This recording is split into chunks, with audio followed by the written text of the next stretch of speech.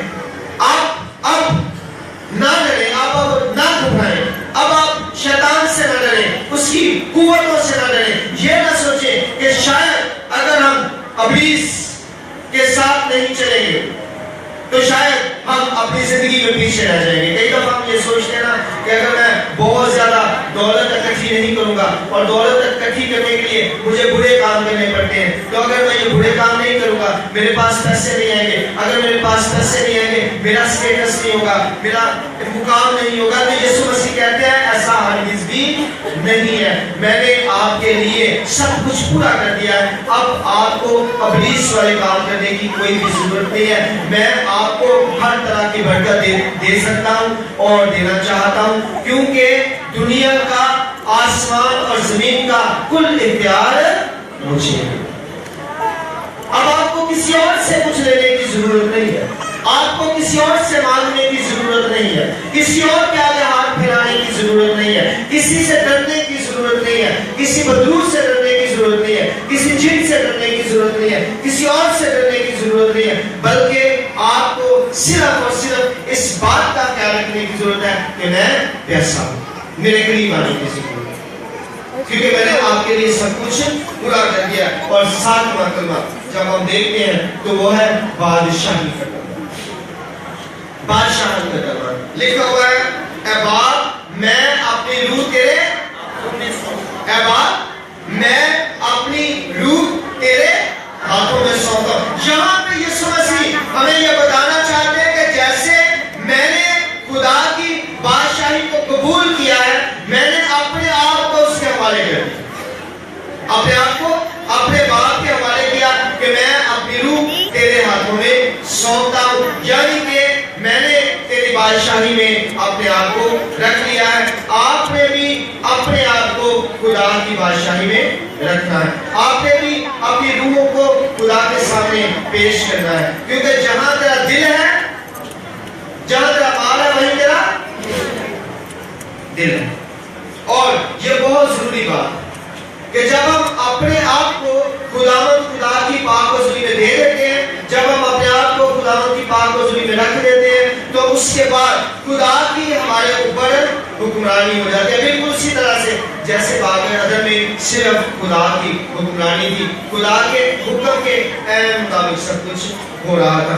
اب یہ سفر معافی سے سٹارٹ ہوتا ہے اور خدا کی ابدی بادشاہت پہ جا کے ختم ہو جاتا ہے. یسوع کے ساتھ کلمات معافی سے لے کر بادشاہی پہ جا کے ختم ہو جاتے ہیں. اور یسوع مسیح نے سکھایا بھی یہ تھا کہ تیری بادشاہی آئے جیسے زمین پر بھی,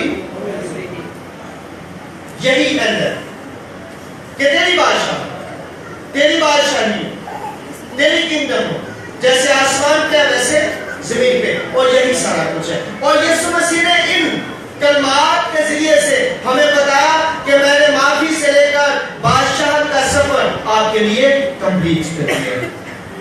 میں نے آپ کی معافی سے لے کر آپ کو خدا کی بادشاہی میں لانے تک کا سفر مکمل کر دیا ہے. اب آپ خدا کی بادشاہی میں, اب آپ کو اس کی بادشاہی کو قبول کرنے کی ضرورت اور میں پہلے بھی کہہ چکا ہوں کہ بادشاہی قبول کرنے کا مطلب یہ ہوتا ہے کہ آپ کے ساتھ اچھا ہو، آپ کے ساتھ برا ہو، جیسا مرضی ہو، آپ نے اس کو قبول کرنا ہے۔ اب دیکھیں، آج سے تھوڑا پہلے چلے جائیں، اگر تھوڑا سا پیچھے چلے جائیں، مغلیہ دور میں چلے جائیں یا کسی اور بادشاہی دور میں چلے جائیں، تو وہاں پہ ہم دیکھیں گے کہ بادشاہ کا حکم چاہے غلط ہے چاہے صحیح ہے، اسے ماننا کیا ہے؟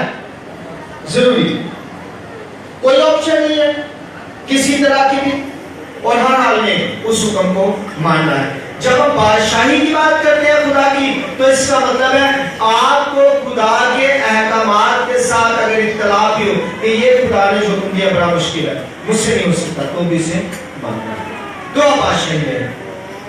اگر آپ یہ سوچتے ہیں کہ ہاں یہ میرے لیے آسان ہے جو میں کر لیتا ہوں، یہ میرے لیے مشکل ہے جو میں نہیں کر سکتا، تو آپ پھر بادشاہی میں نہیں ہے، جمہوریت میں ہے۔ آپ پھر جمہوریت میں ہے کہ آپ یہ سوچتے ہیں کہ یہ، کیونکہ جمہوریت جو ہے وہ انسان کے لیے ہے، سارا کچھ انسانوں کی حکومت انسانوں کے لیے، عوام کی حکومت عوام کے لیے، لیکن بادشاہی ایک ہی بندے کی ہے اور اس کی مرضی کے مطابق سارا کچھ ہو رہا ہے۔ یعنی کہ اب جو کچھ بھی ہونا ہے وہ خدا کی پاک مرضی کے مطابق، اگر اس کی پاک مرضی کے مطابق آپ چل رہے ہیں، اس کی مرضی کے مطابق، اپنی مرضی کے مطابق نہیں، اپنی خواہشات کے مطابق نہیں، بلکہ اس کی مرضی کے مطابق، تو آپ نے خداوند کی بادشاہی کو قبول کر لیا ہے۔ یعنی کہ آپ نے یہ صلیبی سفر کمپلیٹ کر کے نجات میں داخل ہونے کا پورا انتظام کر لیا ہے، اور آپ نجات میں داخل ہو چکے۔